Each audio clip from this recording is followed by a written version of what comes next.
여러분 안녕하십니까? 김용삼입니다. 오늘은 이승만 대통령과 관련된 좀 주제를 정해봤습니다. 이승만 대통령의 아주 원죄와 같이 씌워진 여러 가지 멍해가 있습니다. 6.25가 났을 때 서울 시민을 버리고 자기만 홀로 도망갔다. 그래서 요즘에 젊은 친구들은 런승만이다 이렇게까지 비하를 하고 있고요. 그 다음에 이승만 대통령을 비난하는 여러 가지 주제 중에 또 하나 중요한 주제가 이 부산 정치 파동이라는 것입니다. 오늘 제가 이제 이 부산 정치 파동의 이 핵심에 대해서 말씀을 드리려고 하는데, 이 내용은 뭐냐 한마디로 말씀드리면 이승만 대통령이 자기가 대통령에 당선되지 못할 거를 알고 독재 정권을 연장하기 위해서 국회에서 선출하기로 돼 있는 이 대통령 간선제를 폭력을 동원해서 직선제로 동원해서 독재 권력을 연장시킨 것이다. 이렇게들 주장을 하고 있습니다. 그래서 김용옥 교수 같은 사람은 이승만은 미국의 괴뢰니까 국립묘지에서 파내자 이렇게까지 아주 그야말로 입에 담을 수 없는 험한 이야기를 하고 있는 중요한 주제 중에 하나가 이 부산 정치 파동이라는 것입니다.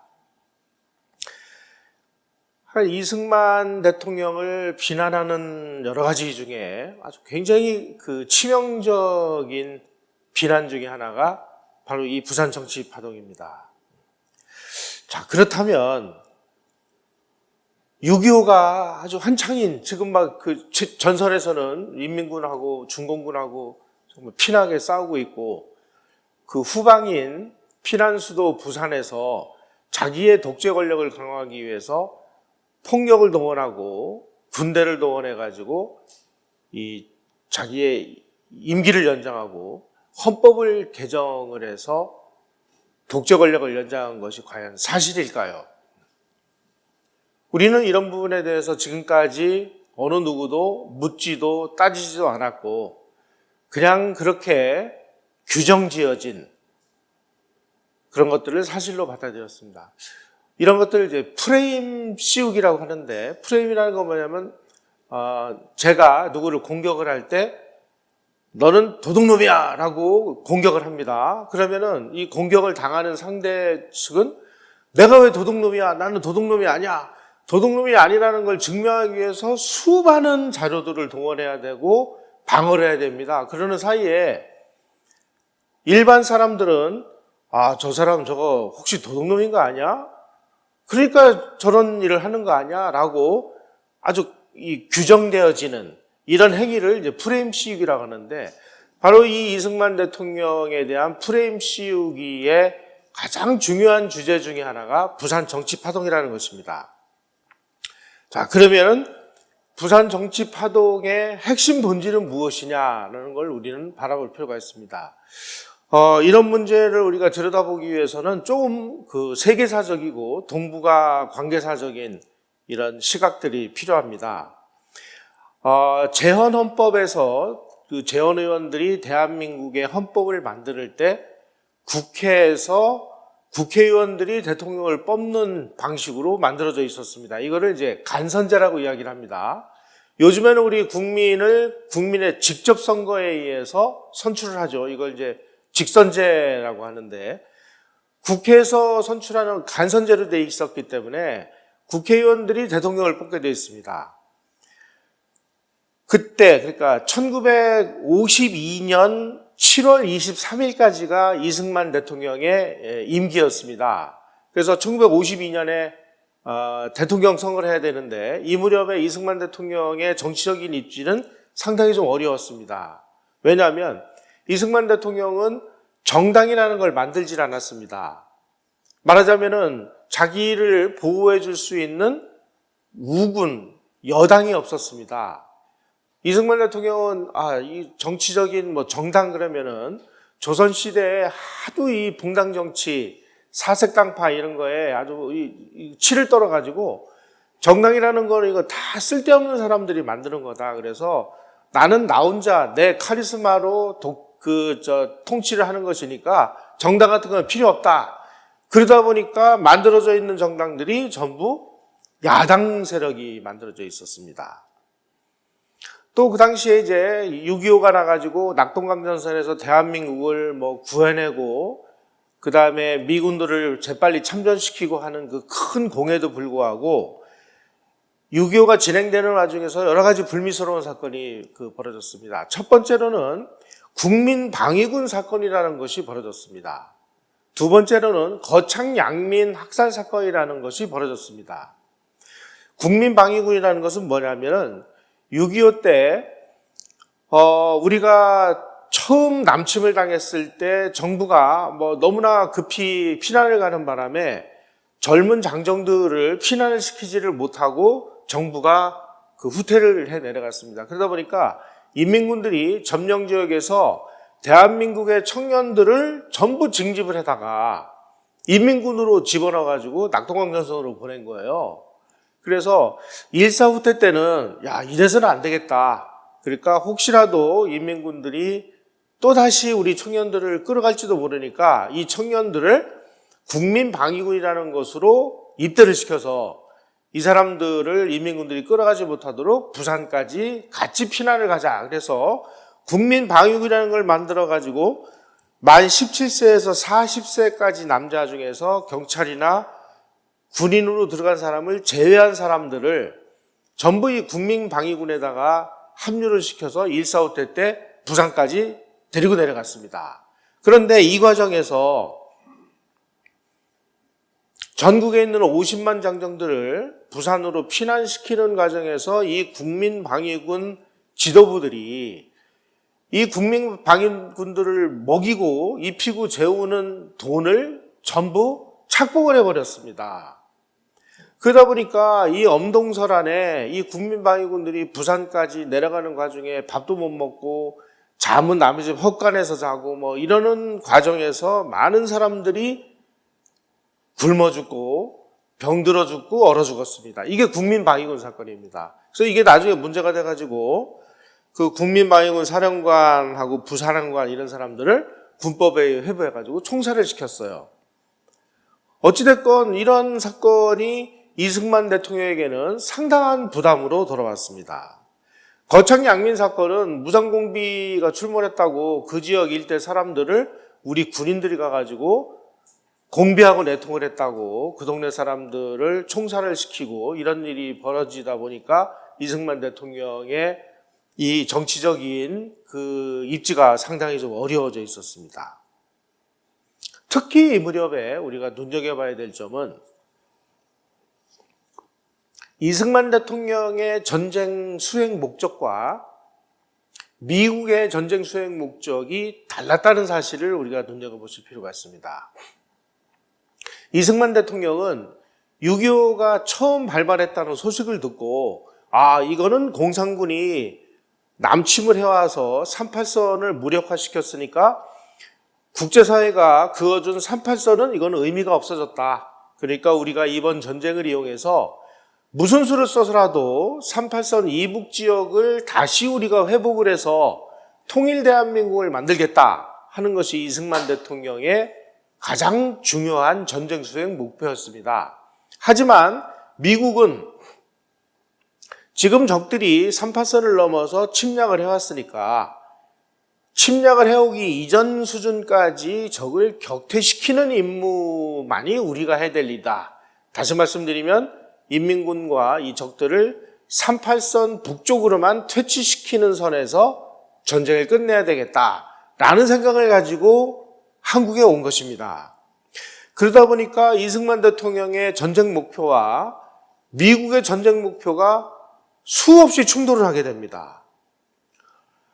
자, 지금 그 미국에서는 어떻게 하든지 이제 중공군이 300만 대군을 한국전에다 투입을 해서 끝없는 소모전을 하다 보니까 미군의 희생이 너무 크고 또 돈이 너무 많이 들어가는 전쟁이 되어버렸습니다. 그러다 보니까 어떻게 하든지 빨리 합의를 해서 적당한 선에서 휴전을 한 다음에 미군은 빠져나가야 되겠다.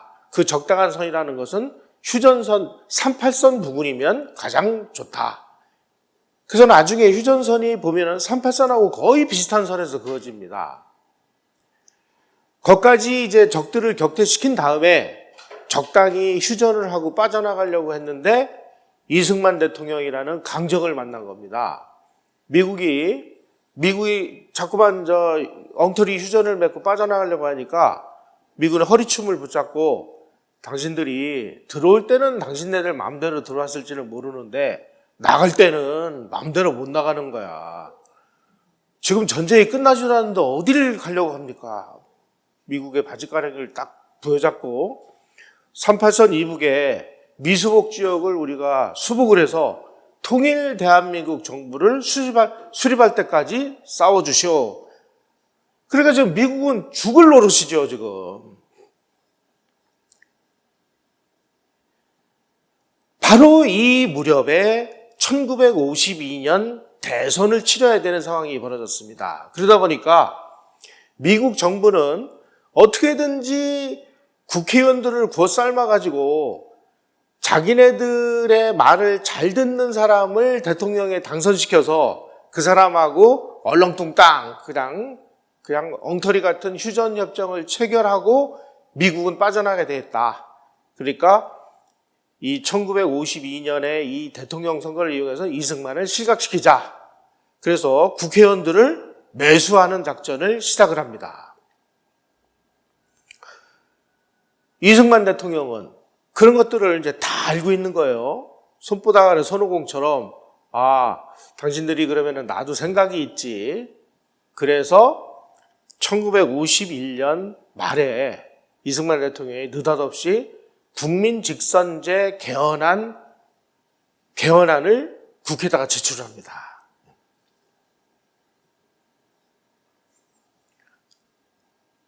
그런데 국회는 야당들이 다 잡고 있으니까 국회에서 이 개헌안이 통과될 리가 없죠. 그래가지고 이 개헌안을 부결시켰습니다. 그때 이 이승만 대통령이 올리버라고 하는 그 정치 고분에게 편지를 보냈는데 이런 편지를 보냈습니다. 일본인과 미국인들이 나름의 이유로 대통령 바꾸기를 좀 원하고 있다. 국회는 한국 국민을 위한 것이 아니라 외국 사람들의 이익을 위해 뇌물도 받고 압력도 받고 있다. 현행헌법화의 대선은 한국 스스로의 선택이 아니라 외부로부터 가해지는 압력에 의한 것이 될 것이다. 다시 말씀드리면 지금 미국이 나를 이번 선거를 통해서 실각시키고 자기네들 말 잘 듣는 사람을 대통령에 당선시켜서 엉터리 휴전협정을 체결하고 빠져나가려고 하는데 나는 그 사실을 다 알고 있다라고 경고하는 편지를 보낸 겁니다. 자, 이렇게 되니까 우선 이승만 대통령이 1951년 11월 31일 날 직선제 개헌안을 국회에다가 제출했는데 아주 압도적인 표차로 부결이 돼버렸습니다. 그러니까 이제 이승만 대통령이 정신이 번쩍 든 겁니다. 이래서는 안 되겠다. 나를 지지하는, 정치적으로 지지하는 여당이라는 것이 필요하겠구나. 그래서 이때 자유당이라는 것을 만들기 위해서 노력을 합니다. 이승만 대통령이 이때 처음으로 자기를 지지해주는 정당을 만들기 시작하는데 그 정당 이름이 자유당이다. 영어로 얘기하면 리버티 파티다.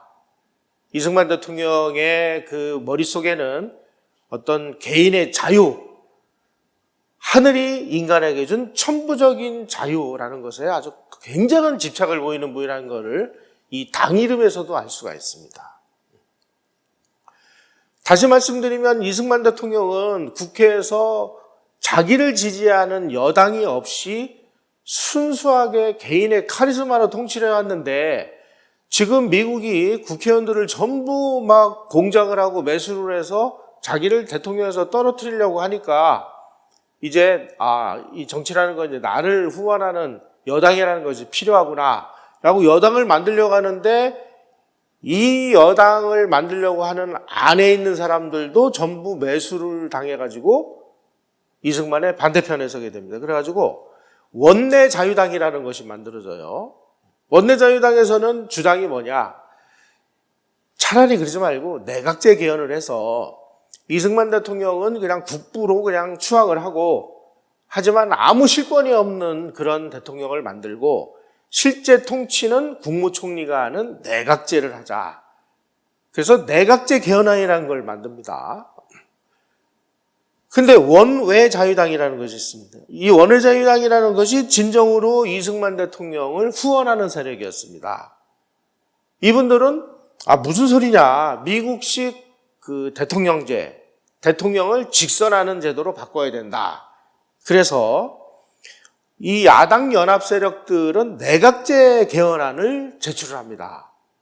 그러니까 이번에는 이승만 대통령이 또다시 지난번에 부결됐던 그 안을 조금 수정을 해서 대통령 직선제 개헌안을 또 냅니다.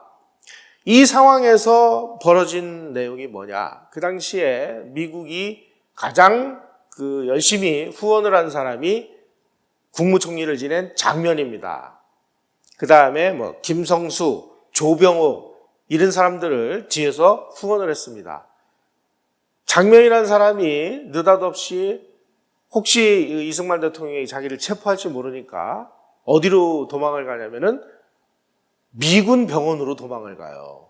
부산에 있는. 그것도 좀 걱정이 됐는지 부산 앞바다에 떠 있는 병원선으로 도망을 가서 그 병원선 안에서 이제 지령을 내립니다. 국회의원들, 당신들은 말이야, 이번에 내각제가 되면 내가 이러이러이러한 장관 자리는 당신들에게 줄게. 나를 지지하시오.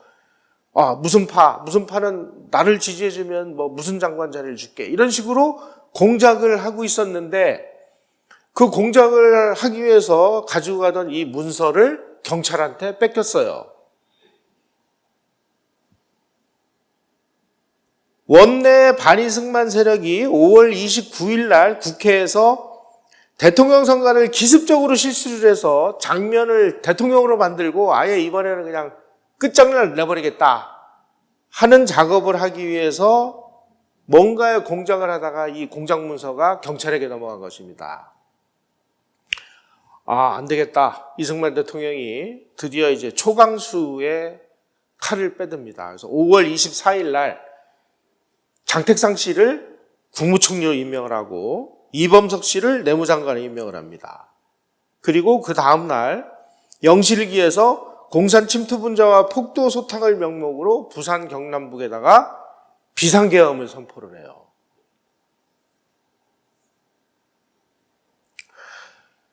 이승만 대통령은 전쟁 수행을 하느라고 시간만 남은 전방으로 가가지고 우리 군인들을 격려하고 이러고 있는 와중에 이 대권 꿈에 젖어 있던 이 장면 씨는 미국의 지원을 받아가면서, 그리고 장면 씨가 이제 가톨릭 학교를 나왔습니다. 그래서 가톨릭의 아주 풍부한 구호 물자를 지원을 받아가지고 그 돈으로 국회의원들을 매수하는 공작을 개시했습니다.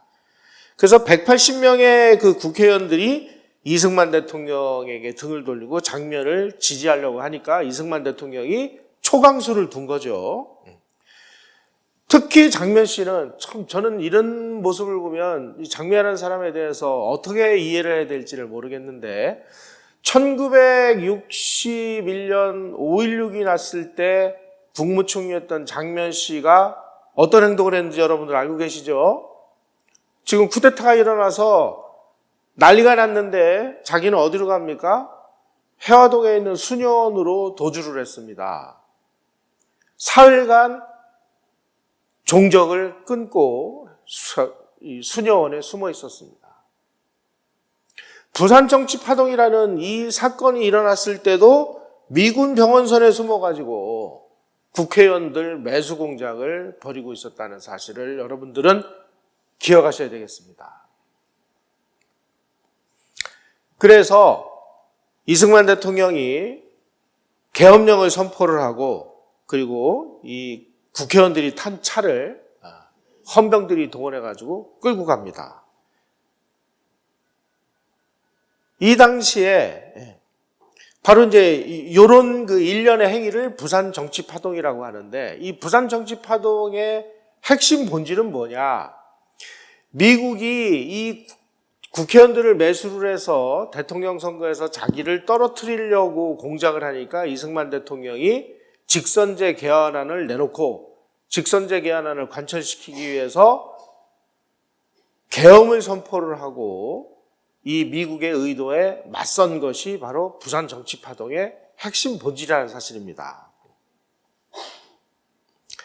자, 그래가지고 이 국회의원들을 전부 끌어갔는데 이건 전부 장면을 지지하는 국회의원들입니다.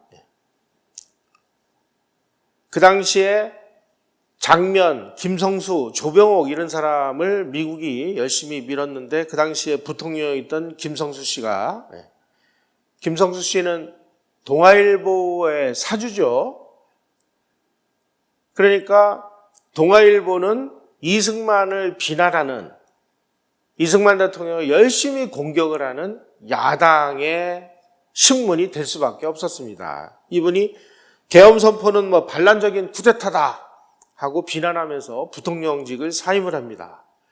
그리고 미국은 뭐 유엔의 한국위원단 이런 걸 통해 가지고 압력을 놓고 뭐 영국공사 이승만 대통령을 찾아와 가지고 뭐 계엄령을 선포하라 압력을 놓고, 그 당시에 영국에서 나오는 신문들을 보면 한국에서 지금 전방에서는 전쟁이 일어났는데 후방에서는 이런 정치 노름을 하고 있다 그러면서 한국에서 민주주의가 제대로 수행하느니 뭐 쓰레기통에서 장미꽃이 피겠다 뭐 이런 보도를 하지를 않나, 뭐 주한 프랑스 공사가 항의각서를 이승만에게 뭐 전달하지를 않나, 뭐 엄청난 압력이 가해진 겁니다. 이승만 대통령 눈 하나 깜짝 안 하고 이 모든 비난을 감수해가면서 자기의 목적을 관철시켰습니다. 이승만 대통령의 목적은 뭡니까?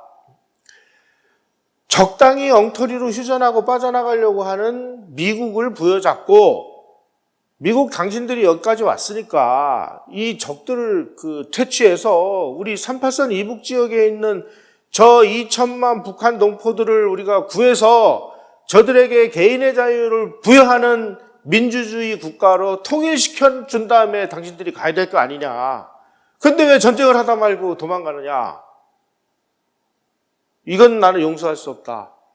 이 전쟁을 끝까지 수행을 해서 38선 이북 지역을 해방시키는 그 일은 내가 할 수 있는데 내가 미국하고 싸워서라도 이 일을 내가 해내겠다.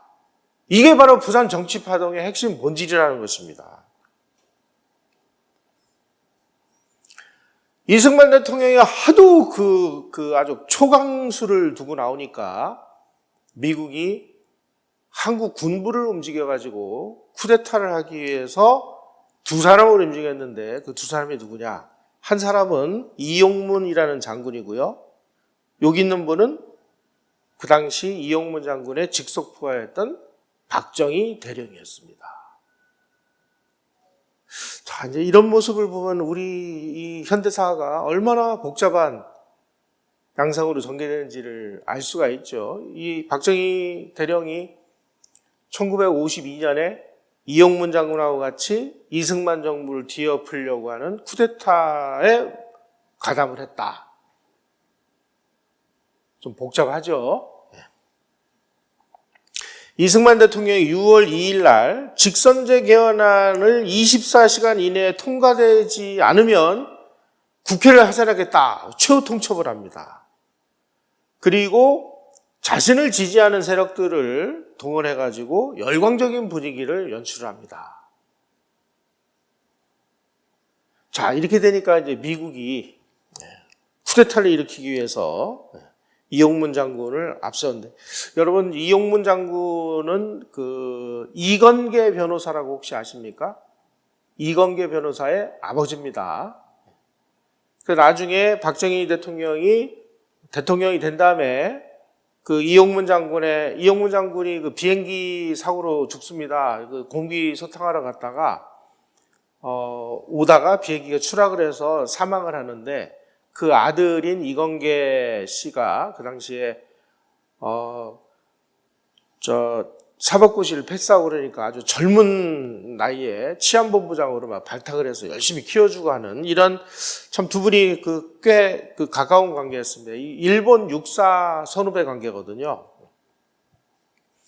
그래서 미국이 이 두 사람을 이용을 해서 쿠데타를 하려고 했는데, 그 과정에서 미국에서 한국의 상황을 면밀히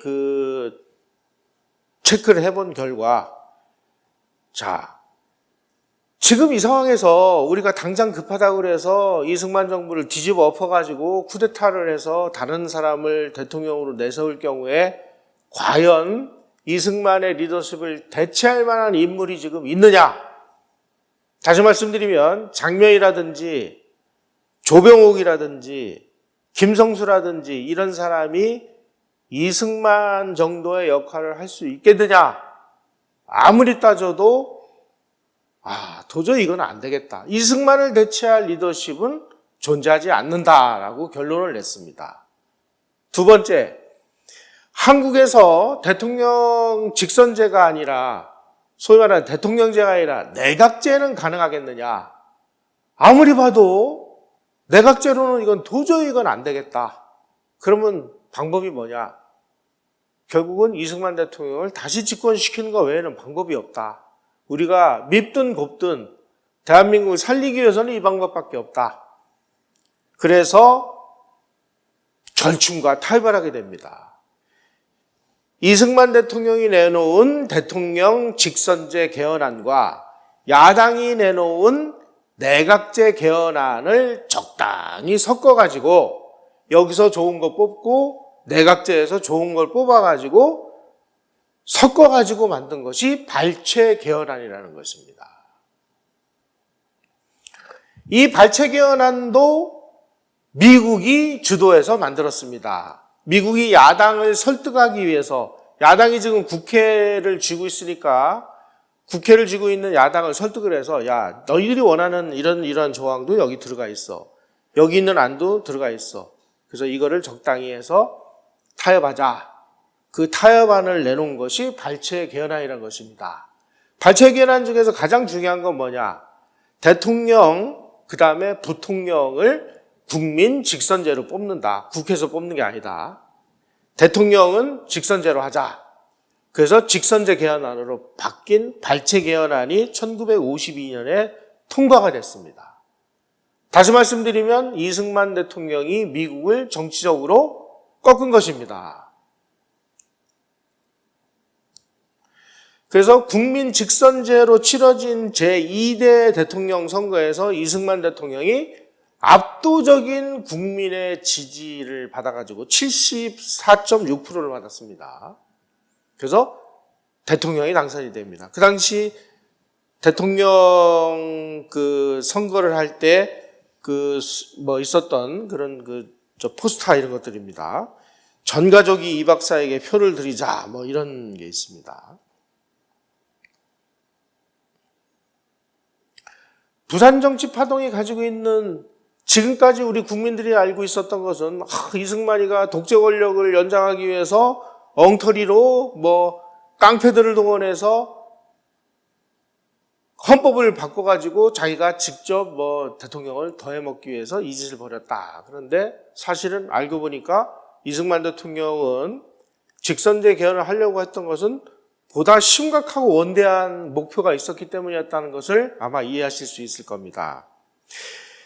어쨌든지 간에 이 미국은 빨리 좀 휴전을 하고 빠져나가야 되는데, 이 이승만이라는 정말 이승만 대통령에 대해서 미국 국무부가 뭐라고 평가를 했냐면은 불후의 고집불통이다. 이 사람한테 한번 휘말려 들어가면 우리는 빠져나올 수가 없다. 이런 식의 표현을 씁니다. 이승만 대통령이 얼마나 정말 이 국제법에 이 달통한 인물이 미국의 약점을 다 알고 미국의 약점을 끝없이 물고 늘어집니다. 그래서 미국이 도와주지 않으면 안 되는 상황을 만드는, 그래서 결국은 이승만 대통령의 이 고집을 꺾지를 못하고 대통령 직선제로 해서 결국 제2대 대통령에 당선되고 나서 그 이후에 어쨌든지 간에 이 국회의원들의 이 방해 공작을 무력으로라도 찍어 눌러가면서 전쟁 수행을 계속했다는 사실입니다.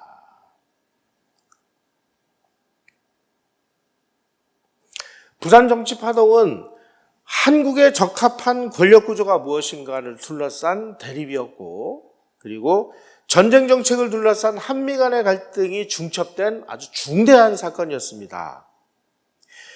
과연 이런 그 상태에서 대한민국이 만들어진 지 이제 4년도 안 된 상황에서 과연 내각제가 가능했겠느냐? 이건 도저히 한국 상황에서는 내각제는 안 되겠다. 결국은 대통령 직선제만이 이 소위 말하는 리더십을 가지고 대한민국을 통치할 수 있겠다라는 것이 결론이 났던 것입니다. 만약에 이승만 대통령이 그 당시 미국의 압력이라든지 이런 데 굴복을 해서 아유 좋은 게 좋은 거다 그래가지고 뭐 국회에서 대통령을 엉뚱한 사람을 뽑아가지고 그 말 잘 듣는 사람을 미국이 적당히 구슬러가지고 엉터리 휴전협정을 체결하고 미국이 떠났다면은 대한민국은 베트남 짱 난 거죠. 간단합니다. 바로 이 그렉 브라진스키 같은 이 미국의 정치학자들, 이런 사람들이 이 부산 정치 파동이야말로 이승만 대통령이 그 통찰력을 가지고 미국의 이 단견적인 이런 판단을 뛰어넘는 그런 결정을 했다라고 그 평가를 하고 있습니다. 이승만 대통령은 이때서부터 이제 그 틈만 나면 외치는 게 있습니다. 북진 통일입니다. 무조건 우리는 북진 통일을 할 테니까 미국이 조금만 도와주면 우리는 38선 이북 지역을 수복할 수가 있다. 이승만 대통령이 그렇게 주장한 이유가 있습니다. 그 당시에 바로 이 휴전선 부근에서 이렇게 교착 상태에 빠져 있는, 그래서 계속 소모전이 벌어지고 있는 양상을 보면은 그 당시에 이 중공군들은 보급선이 다 끊겨가지고 더 이상 전쟁을 수행하기가 어려운 상황이었습니다. 이때 결정적인 한 방만 때렸으면은 중공군이 와르르 무너져가지고 통일을 할 수가 있는데, 그래서 미 8군 사령관이 원산에다가 상륙을 하자라고는 원산 상륙 작전 계획을 냈었습니다. 지금 여기가 이렇게 그 수많은 군인들이 여기 다 이렇게 묶여 있으니까 인천 상륙을 하듯이 여기를 피해가지고 원산에 상륙을 해가지고 원산에서 평양으로 쳐들어가면 바로 전쟁을 끝낼 수가 있다. 그래서 벤플리트 장군이 원산 상륙 작전 계획을 냈는데 미국 정부가 그걸 거부를 합니다. 야, 이러다가 3차 세계대전이라면 누가 책임질 거야? 지금 우리는 지금 유럽이 중요한데 한반도가 중요한 게 아니라 여기서 3차 세계대전이라면 도저히 이거는 우리가 감당을 할 수가 없다. 그래서 이 벤플리트 장군의 원산 상륙 작전을 거부를 하면서 사실상 우리의 통일의 꿈이 무산이 돼버렸는데, 이승만 대통령이 이거를 훤히 들여다보고 있는 거예요. 그러니까 어떻게 하든지 조금만 더 밀어붙이면 이 공산군들이 다 와야 되니까 우리를 조금만 도와달라. 이게 바로 북진 통일의 꿈이었다는 것입니다. 이승만 대통령이 그냥 무슨 엉터리로 그냥 북진 통일을 외친 게 아니라 그 당시 지금에 와가지고 이 뭐 소련 그 비밀문서가 해제되고 중국에서 비밀문서가 해제가 되면서 학자들이 연구한 결과 그때 그냥 한 방만 쳤으면 다 끝나는 건데 이승만의 북진 통일이 옳았다. 이제 와서 그런 이야기를 하고 있어요. 그러니까 이승만 대통령 얼마나 답답했겠습니까? 이승만 대통령은 아주 공산주의의 핵심 본질을 꿰뚫어보고 있는 분이었기 때문에 그 당시에 미국, 주한미국 대사나 이런 뭐 미8군 사령관을 만나면 항상 이렇게 얘기했습니다. 공산 침략은 우리가 그것을 완전히 패퇴시키거나 우리가 패퇴하는가 둘 중에 하나일 뿐이다. 그 사이에 타협적인 해결책은 없다. 그랬는데 미국은 어떻게든지 타협을 하려고 한 겁니다. 그 타협을 어떻게든지 깨부수고 자기가 통일 대한민국을 만들려고 발버둥 친 것이 부산 정치 파동인데, 이거를 이렇게 그야말로 이승만 대통령을 그 독재자라고 이 프레임을 씌워가지고 비난을 하는 거는 뭐냐? 이 공산주의 사관이에요. 공산주의자 입장에서는 이승만이 독재자가 돼야 되는 거예요. 이승만만 없으면 그냥 바로 공산통일을 할 수 있었는데 저놈의 저 부르의 고집불통 이승만이라는 사람 때문에 우리가 아직까지 분단 상태를 유지하고 있으니까 이승만을 쓰레기통에 보내야 된다라고 주장을 하는 것입니다. 자, 그런데 이제 미국이 급하니까 이승만의 리더십은 유지해줘야 되겠고 야당들도 어떻게 좀 설득을 해가지고 빨리 자기네들은 전쟁을 끝나고 빠져나가려고 하다 보니까 발췌개헌안이라는 걸 만들었는데 이 발췌개헌안이라는 것에 심각한 문제점이 들어있었습니다. 이게 결국은 나중에 4.19의 그 도화선이 됩니다. 내용이 뭐냐? 대통령을 직선제로 하고 부통령도 직선제로 하는데 대통령과 부통령을 러닝메이트 제도가 아니라 각각의 정당이 후보를 내서 각각 선거를 하게 돼 있었습니다. 자, 한번 생각을 해보세요. 미국에서 대통령이 출마하면은 부통령을 같은 당이 내죠. 민주당도 같은 대통령 후보, 부통령 후보를 내가지고 같은 당 후보들이 당선이 되도록 하는 이게 러닝메이트 제도라는 것입니다. 그런데 한국에 있는 발췌개헌안에서는 뭐냐? 대통령은 자유당이 될 수도 있고 부통령은 민주당이 될 수도 있는 이런 길을 열어놓은 것입니다. 왜 열어놨느냐? 미국이 야당을 설득하기 위해서 야, 대통령은 이승만이 할지 몰라도 너희들이 선거에서 이기면 부통령 할 수 있잖아. 이런 식으로 각각의 정당의 후보를 내도록 돼 있었습니다. 야당에게 부통령 자리를 주기 위한 의도적인 산물이었다라고 이야기를 합니다. 이게 이제 언제 문제가 발생을 했느냐? 1956년 선거에서 문제가 발생했습니다. 1956년에 대통령 후보로는 이승만 대통령, 그 다음에 신익희 씨, 민주당 후보를 냈습니다. 조봉암은 이제 혁신계라고 그래서 냈는데, 신익희 씨가 선거 유세 중에 저 이리역에서 심장마비로 돌아가셨어요. 그래서 이승만 대통령이 당선이 됐습니다. 540만 표. 그런데 부통령 후보는 어떻게 됐느냐? 여러 후보들이 난리를 했습니다. 그래가지고 민주당의 장면 후보가 자유당의 이기붕 후보를 누르고 부통령이 됐습니다. 자, 한번 생각을 해보세요. 대통령은 자유당의 이승만 대통령, 부통령은 야당인 민주당의 장면 부통령. 이런 상황이 되니까 지금으로 치면 대통령 문재인의 부통령 홍준표 이런 식으로 된다면 이게 제대로 정부가 운영이 되겠습니까? 만약에 이승만 대통령이 연로하셔가지고 직무 중에 순직을 하시면 그 다음 자리는 부통령에 돌아가는데 이 부통령은 그래서 중요한 거예요. 그런데 이게 여당 대통령의 야당 부통령이 됐으니 이놈의 정부가 제대로 돌아가냐 이거죠. 그러니까 이제 수도 없는 모순이 벌어집니다. 공무원들이 누구는 대통령 편에 서고 누구는 부통령 편에 서고. 왜냐하면 미국 정부가 열심히 장면 후보를 도와줬거든요.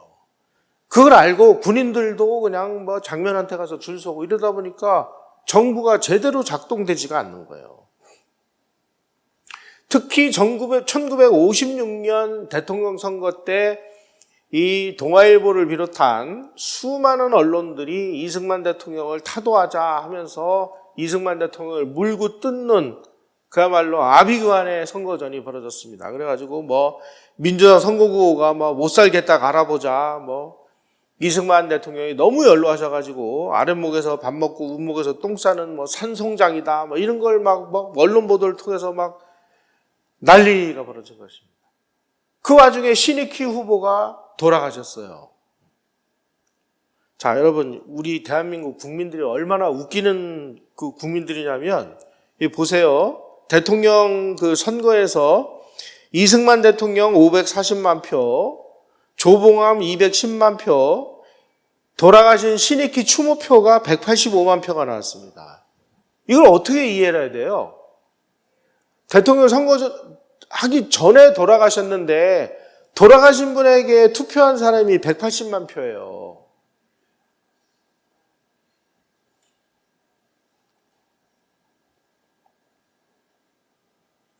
부통령은 민주당 후보가 되고, 여러분 지금 이 1956년 선거가요, 휴전협정이 체결되고 3년 후에 치러진 선거였습니다. 3년 후에. 조봉암이라는 사람이 누구예요, 이게? 전직 공산주의자고, 나중에 이 사람이 간첩 혐의로 체포가 돼가지고 사형을 당하죠. 이런 사람이 210만 표의 표를 받았으니 그거를 본 이승만 대통령과 이 나라를 걱정하는 자유당 인사들이 이걸 보고 이 대한민국은 도대체 어디로 가느냐, 대한민국은 생존할 수 있겠느냐, 이런 심각하고도 충격적인 결과가 1956년 선거였다는 사실입니다. 여러분 요즘만 지금 막 대한민국이 위태로운 것 같죠? 1956년에도 마찬가지였습니다. 특히 이 아주 극렬한 그 선거운동의 선봉에 동아일보, 김성수 계열의 동아일보가 앞장을 섰다. 그리고 캐톨릭 경향신문이 그 이후에는 나중에 여러 가지 주인이 바뀌었습니다만은 캐톨릭이 만든 신문입니다. 이 경향신문이. 캐톨릭은 장면 지지파들이잖아요. 경향신문이 가장 그 앞장서서 이승만을 공격을 했습니다. 신익희 씨가 돌아가시면서 정치판이 막 엉망진창이 되고, 그래가지고 민주당에서 막 자기 그 파에 막 부통령 후보들을 막 사퇴시켜가지고 민주당 후보가 되게 만들고 막 그 아비규환의 선거가 이루어지는 상황이었습니다. 자, 이분이 그 1956년 대선에 210만 표를 받은 진보당 당수 조봉암인데, 1956년 선거를 총지휘를 했던 나중에 요 사람이 최인균인데, 1960년 3.15 부정선거 때 이제 시민들이 막 그 거리로 쏟아져 나오니까 발포령을 내렸다가 사형을 당한 사람이 최인균인데, 이분이 돌아가시기 전에 옥중자서전이라는 책을 냈습니다. 이 책을 들여다보면요, 정말 충격적인 내용들이 많이 있습니다. 이 책이 나온 지가 이제 오래돼서 시중에는 구할 수가 없는데, 헌책방이나 이런 데 가서 구해 보실 수 있으면 구해 보세요. 대한민국이 이 무렵에 얼마나 위태로운 상황이었는지. 전국 181개 선거구 중에서 조봉암 득표수가 이승만을 능가한 곳이 25곳이나 될 정도로 조봉암의 위세가 대단했습니다. 조봉암이 누구예요? 전직 공산주의자이자 이 무렵에도 북한하고 연계가 돼 있는 사실이 나중에 밝혀졌습니다. 강원도에서 정부통령 선거에서 자유당 표가 90표 이상으로 발표가 됐는데, 사실은 이거 다 부정선거한 거였습니다. 실제로 그렇게 표가 나온 것은 아닙니다. 당시 강원도 유권자 대부분이 군인이었고, 군인들이 투표 결과 조봉암이 70% 이상을 득표를 했습니다. 자, 이런 상황에서 이 득표를 있는 그대로 뚜껑을 열면 대한민국은 공산화되는 겁니다. 자, 이런 상황이 벌어졌을 때 선거를 방해하지 않고 투표 결과대로 개표를 발표했다면 어떻게 됐을 것이냐. 바로 최인규라는 사람이 사형당하기 전에 쓴 옥중자서전에 이런 내용들이 나와 있습니다. 제가 한번 읽어볼게요. 5.15 선거에서 내무장관은 투표 결과가 압도적으로 조봉암이 우세할 경우에 당선을 선포하도록 묵인할 것이냐. 대한민국은 국군과 유엔군이 피를 흘려서 찾은 나라다. 지금 전쟁 끝난 지 3년밖에 안 됐다. 이것을 선거라는 방법을 통해서 공산당에게 넘겨줄 수 있느냐. 이 문제를 심각하게 생각하지 못하는 자가 내무장관 자리에 앉으면 나라는 망하는 것이다.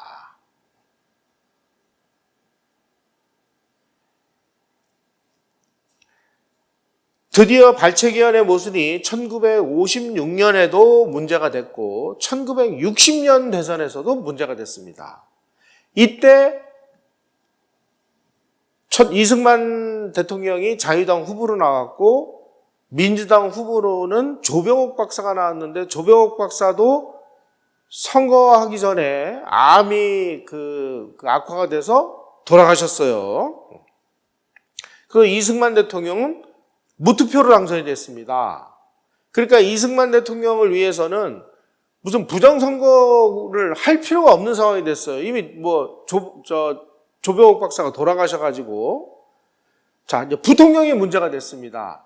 1956년 선거를 하고 보니까 여당 대통령의 야당 장면 씨가 후보가 되다 보니까 이제 야당들은 4년 동안 대통령이 빨리 죽기만을 바라는 상황이 된 거예요. 그래야 자기네들이 대통령 자리를 차지하잖아요. 그러니 이게 나라가 제대로 돌아가겠어요? 1960년 선거가 됐을 때, 이번에 또 야당 후보가 부통령이 되면 이거 정말 이게 나라가 망하겠다. 그러니 수단과 방법을 가리지 말고 여당이 당선되도록 만들자라고 거국적으로 부정선거를 한 것이 이게 4.19를 폭발시키는 거예요. 자유당은 이승만 대통령이 고령으로 인해서 혹시라도 유고 사태가 벌어질 경우에 민주당으로 정권이 넘어가는 것을 막기 위해서라도 무리수를 두어서라도 부통령의 이기붕 씨를 당선시키기 위해서 광범위한 부정선거를 자행하다가 4.19를 자초하게 된 것입니다. 이런 문제가 벌어질 것을 예측을 하고 1956년서부터 자유당 일각에서 원포인트 개헌이라도 해서 이 대통령과 부통령이 러닝메이트 제도가 돼서 한 당 후보가 당선되도록 빨리 헌법을 개정하자 그랬는데 어느 누구도 이 문제점을 알면서 누가 나서서 총대를 매는 사람이 없어서 결국 원포인트 개헌도 못한 상황에서 1960년 선거를 맞게 된 것입니다. 이 모든 파행의 근원은 결국은 1952년에 미국이 대통령과 국회를 타협시키기 위해서 얼렁뚱땅 만든 이 발췌 개헌 안에 있는 이 부분이 모순이 그냥 폭발하게 된 것이 1960년 선거다. 4.19 때 발포 명령을 내린 사람이 내무부 장관 최인규, 아까 그분이 요분입니다. 요분이 돌아가시기 전에, 사형 당하기 전에 자기가 감옥에서 이제 옥중자서전을 쓰고 그리고 사형을 당했습니다. 그 다음에 실제로 총을 쏜 사람은 경부대에 있는 경호 책임자 요 사람입니다. 곽영주. 두 사람이 사형을 당했어요. 발포 명령을 내렸기 때문에. 자, 여러분, 여기서 우리 심각한 문제가 발생을 했습니다. 대한민국 경찰은 1960년 4.19 때 내무부 장관의 지시에 의해서 발포를 해서 시민들이 죽었습니다. 그 발포 명령자를 그 다음에 민주당 정부가 들어서서 사형을 시켰습니다. 자, 발포 명령을 내려. 발포 명령 안 내리면 지금 대한민국이 망해도 경찰은 시민을 향해서 발포를 하지 않습니다. 왜?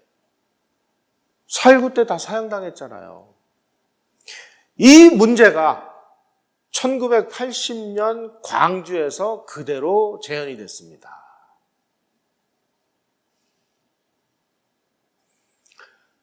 5.18 첫날 전남대학교 앞에서 공수대원하고 전남대 학생들 간에 충돌이 벌어져가지고 경찰들이 계엄군을 향해서 투석을 했습니다. 근데 그 당시 계엄군은 계엄 업무를 수행하러 오는 바람에 그냥 빈총 들고 이 진압을 하기 위해서 그 훈련이 되어 있는 진압 경찰들은, 그러니까 시위 진압 경찰들은 이 돌이나 이런 게 날라오면은 그 충격을 덜할 수 있도록 그 방석복이라는 것을 입습니다. 이렇게 두껍게. 그리고 앞에 투구를 씁니다. 그리고 최루탄이라든지 그 다음에 진압봉이라든지 이런 걸 가지고 그 다음에 큰 방패를 가지고 있어서 돌이 날라오는 걸 막고 시위를 진압을 할 수 있게 되어 있습니다. 그런데 계엄군들은 그냥 철모에다가 실탄 없는 그 총안자로 차고 그냥 군복 입고 광주로 내려갔는데 갑자기 전남대 앞에서 학생들이 돌을 던지니까 멀뚱멀뚱 서 있다가 날라오는 돌에 막 머리를 맞고 난리가 났어요. 그래서 이놈들이 공수부대한테 돌을 던져 그래가지고 와장창 하고 가서 붙은 게 5.18 광주 사태라는 것입니다. 이게 시위가 이제 점점 더 격화되다 보니까 1980년 5월 21일 3시경에 그 당시 전남 도경국장인 안병하라는 분이 헬기를 타고 돌아다니면서 경찰 해산하라, 경찰 해산하라 방송을 했어요. 그래서 경찰들이 시위 진압 임무를 포기하고 다 전남도청 안에 있는 체육관으로 들어와서 추리닝을 갈아입고 민간 옷으로 갈아입고 전부 해산 도주했습니다.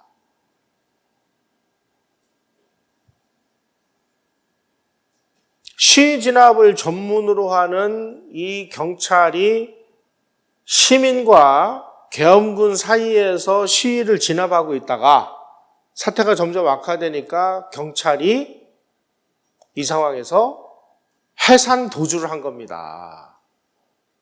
왜 그랬을까요? 더 있다가 무슨 사건이 벌어지면은 책임자들이 사형을 당했으니까.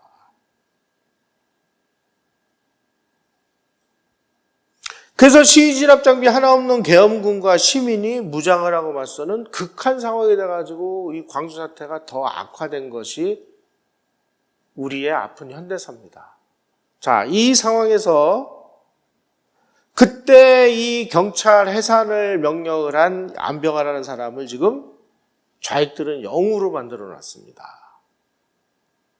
안병하 씨 나중에 전두환 대통령이 취임한 다음에 안병하 씨를 직위해줘 버렸어요.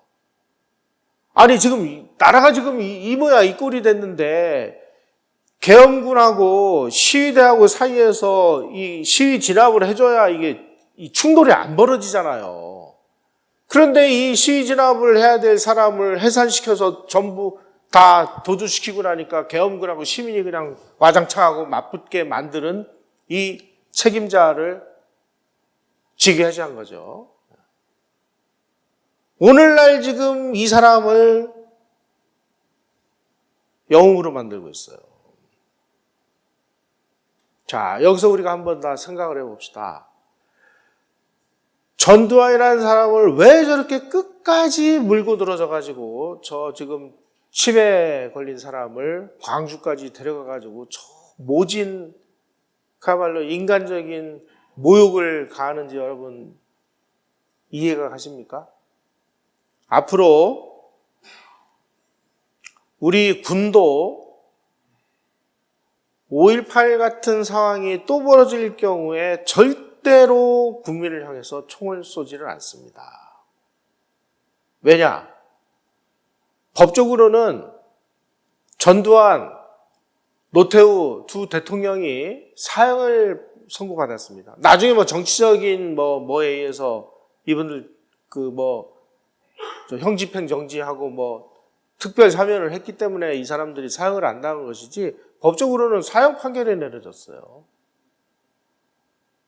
광주 같은 이런 상황이 또 벌어졌을 때 우리 군이 시민을 향해서 총을 쏠 것이냐? 나라가 망해도 이 사람들 총 안 쏠 겁니다. 안 쏘도록 만들기 위해서 그 당사자들을 지금 저렇게 모욕하고 조리 돌리고 광주까지 끌고 가서 저 인간적인 모멸감을 가하고 있는 것이죠.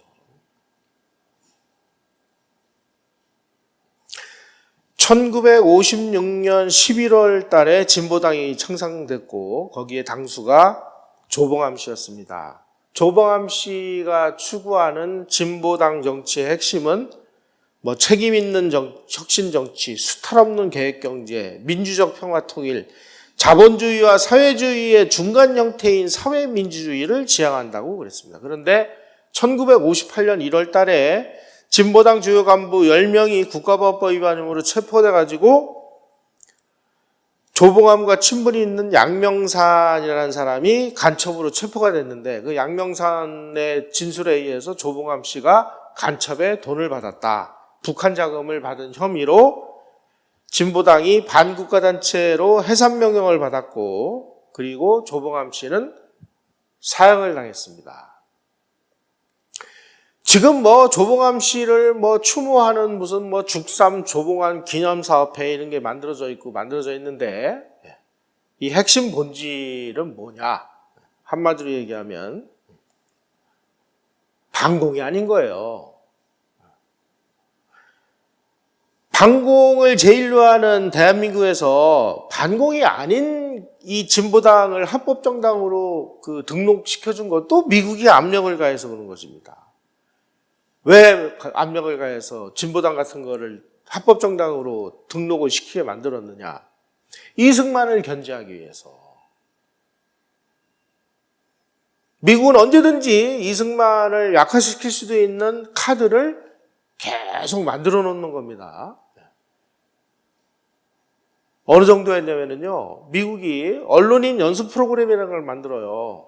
근데 언론인들이 미국 정부의 초청을 받아가지고 미국 가서 공부하고 오는 그런 프로그램을 만들어 놓고 그 언론인들을 누구를 뽑느냐?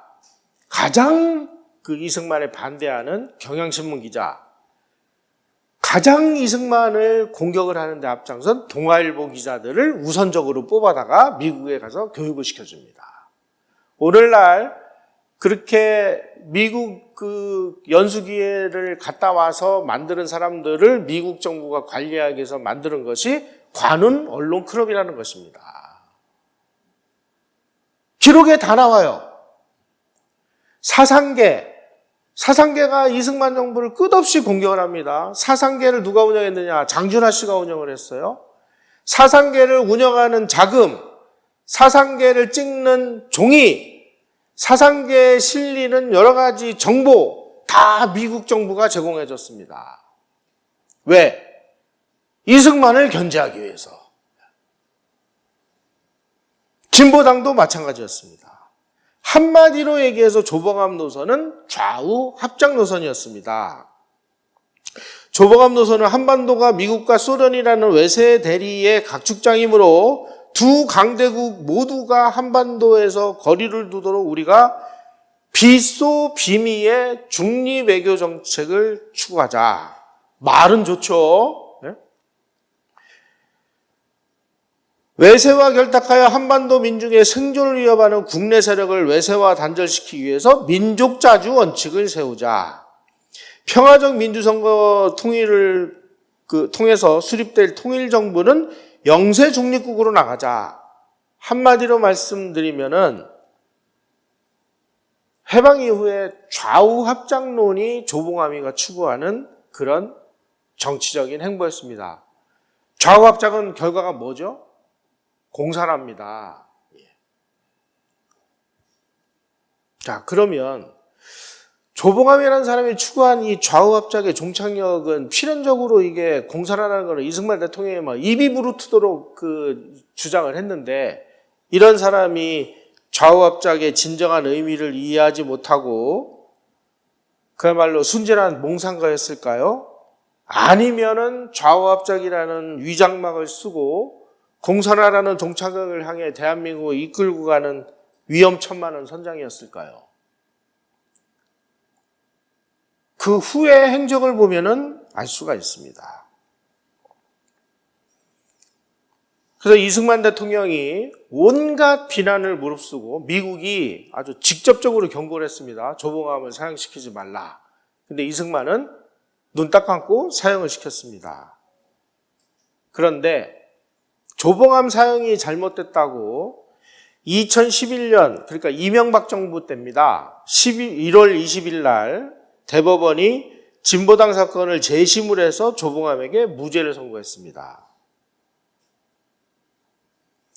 이 사람이 간첩 혐의가 있느냐 없느냐 이런 거는 묻지도 따지지도 않습니다. 재심이란 건 그 당시에 어떻게 했느냐. 김대중, 노무현 정부, 이명박 정부 때도 마찬가지예요. 이 사람이 간첩질을 했느냐 안 했느냐는 묻지도 따지지도 않습니다. 그 대신 이 사람이 간첩이었냐의 여부를 조사하기 위해서 법적인 구속기간이 있어요. 2주 동안 구속을 하게 돼 있는데, 그래서 2주 동안에 이 수사가 안 끝나면 수사기간을 연장을 해서라도 이 사람을 계속 구속시킵니다. 그러면은 이 구속기간이 연장돼 있으니까 이 재판은 불법이야. 재판 절차가 불법이기 때문에 이 판결은 무효야 하고 재심을 때리는 거예요. 2011년 1월 20일 날 조봉암 재심 사건에서도 조봉암이가 간첩이었느냐 아니냐는 묻지도 따지지도 않았습니다. 단지 수사 과정에서 그리고 수사 과정의 절차상 위법성을 들어서 무죄를 선고한 거예요. 그런데 충격적인 일이 벌어졌습니다. 바로 올해입니다. 올해 5월 달에 주간조선에서 보도한 내용입니다. 김일성이가 1956년에 조봉암에다가 대선 자금을 보냈다라는 소련의 비밀 문서가 발견이 됐습니다. 자, 이렇게 되면은 바로 2011년에 이 조봉암 무죄 이건 어떻게 되는 거죠?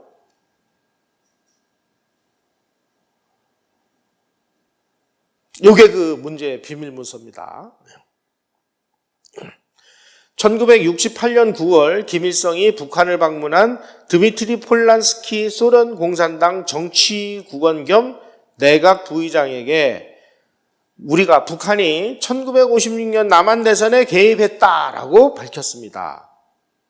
1956년 3대 대선 때 무소속 조봉암 후보가 북측에 조언을 요청을 했고 북한이 노동당 정치국 회의를 소집해서 진보당을 설립을 하는데도 간여했습니다.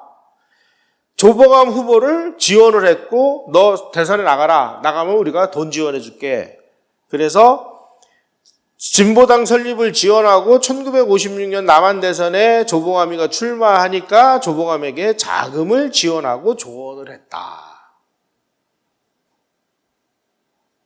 그래서 조봉암을 우리가 열심히 공작을 했는데 1959년에 이승만 저 괴뢰가 조봉암을 처형시킴으로 인해서 우리가 진보당 공작이 실패로 끝났다라고 김일성이가 폴란스키에게 토로를 했고 그 얘기를 들은 이 폴란스키가 보고를 하기 위해서 만들었던 그 문서가 바로 올 5월에 밝혀진 것입니다.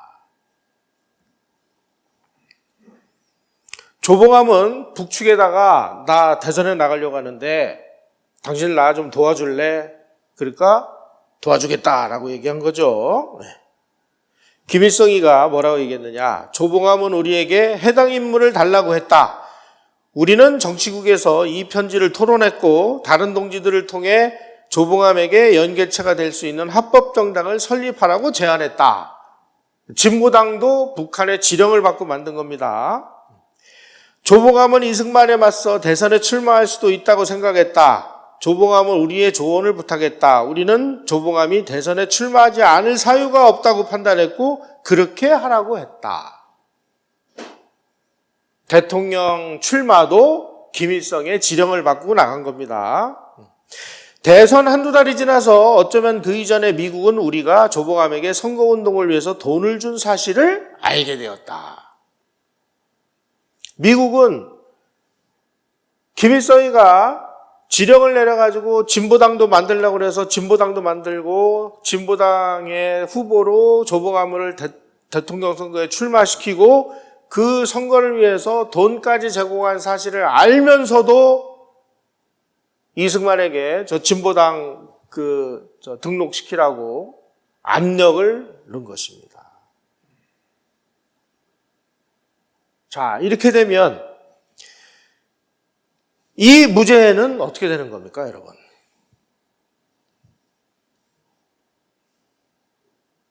지금 대한민국은 정말 백척간도에 서 있습니다. 박정희 대통령이 1966년 6월 14일 날 이렇게 얘기했습니다. 자유는 그것을 위해 투쟁하는 자만이 누릴 수 있는 것이며 평화는 그것을 지킬 수 있는 자의 것이다.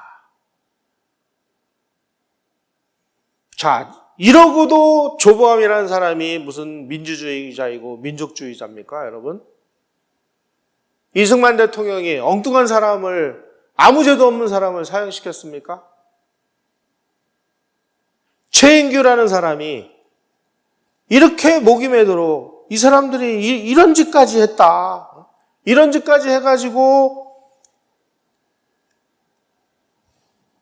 대통령 선거에서 216만 표를 얻었고 신익희 추모표가 180만 표가 나와서 합치면은 지금 이게 몇 표입니까? 이게 거의 400만 표가 넘는 이런 결과가 나오니까 그걸 뻔히 알고 있는 내무부 장관 이런 사람들이 부정선거를 통해서 뒤집어 엎은 거예요. 자, 이래도 이승만 대통령의 부정선거를 욕할 수가 있느냐? 여러분들은 어떻게 생각하십니까? 저는 이런 거 생각하면 정말 잠이 안 옵니다. 지금 우리는 무슨 부정선거가 있었느니 없었느니 가지고 우리 싸울 필요 없어요. 공산당들의 수법이 어느 정도인가를 우리는 알면 충분히 이 사람들은 무슨 짓을 저지를 수도 있는 사람들이구나 하는 걸 알 수 있는 거 아니에요? 근데 우리끼리 왜 싸워요?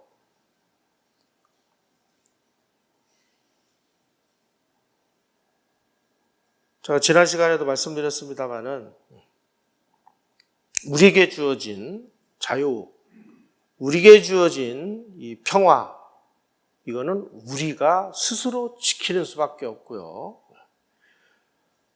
지금은 우리가 무기를 들고 지키는 게 아니라 투표권을 가지고 지켜야 되는 상황이 됐습니다. 투표만 잘하면 얼마든지 우리는 우리의 체제를 지켜낼 수도 있습니다. 눈을 부릅뜨고 한 사람이라도 더 깨우쳐서 제대로 된 투표를 하도록 만드는 것이 지금 상황에서는 가장 현실적인 길이다 하는 것을 말씀드리면서 오늘 강의 마치도록 하겠습니다. 고맙습니다.